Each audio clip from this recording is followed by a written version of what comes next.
ఒక 5 నిమిషాలు, ఒక గంట ఉంటుందేమో, ఒక 3 గంటలు ఉంటుందేమో తెలియదు. కానీ ఇలా పట్టుకుని పోతానే ఉంటుంది. నిజం అంటే నేను ఒకసారి కావాలంటే వీడియో తీసి పెడతాను, మీకు తీసుకొస్తాను. వీడియో తీసి మీ దగ్గర తీసుకొస్తాను.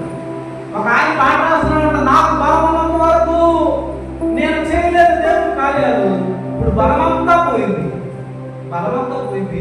దేవుని కార్యాలు చేయాలని ఉంది, కానీ బలము రాలేదు.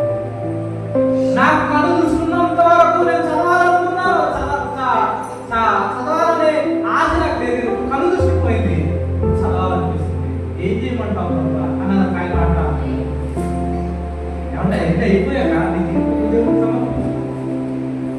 ఒక మాట జాగ్రత్త. నీకు బలం ఉండగానే, శక్తి ఉండగానే, నేడు రేపో దేవుడు రాక మన పోకడ తెలియదు. దేవుడు అంటాడు, ధర్మ సాధనలు ఆశ్చర్యమైన సంగతులు నేను గ్రహించినట్టు నాకు సహాయం చేయండి.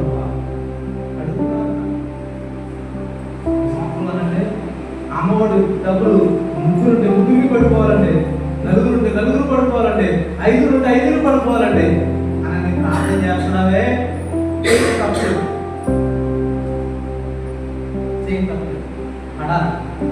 అని.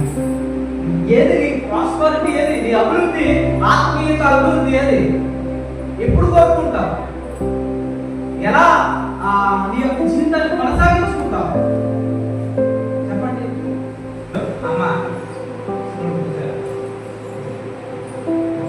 దేవుని నామమున స్తోత్రం చెప్పండి. హల్లెలూయా.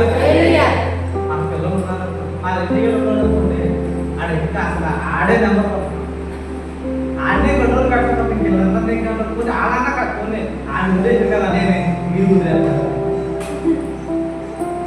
ఆడే కంట్రోల్ కట్టుకోకుండా ఇక్కడ నేనే అంటారా గురుగారిని బట్టే కదా చూస్తూ అన్నట్టు కదా. గురించి పెడితే రేపు వచ్చి అక్కడ మీటింగ్ జరుగుతుంది అనుకోండి, పిల్లలు చాలా కూర్చుంటారు. ఎందుకంటే అలా కూర్చుంటే ఏమున్నామనుకుంటున్నాం అదేంటే కానీ ప్రార్థన జరిగినప్పుడే ఫ్యాక్టరీ వెళ్తారంటుందండి. నాకు అర్థం కదా. దేవుని ఆత్మ పనిచేయాలని మనసు ఉంటుంటే ఒక పక్కన ఇంకొక ఆత్మ పనిచేస్తూ ఉంటారు.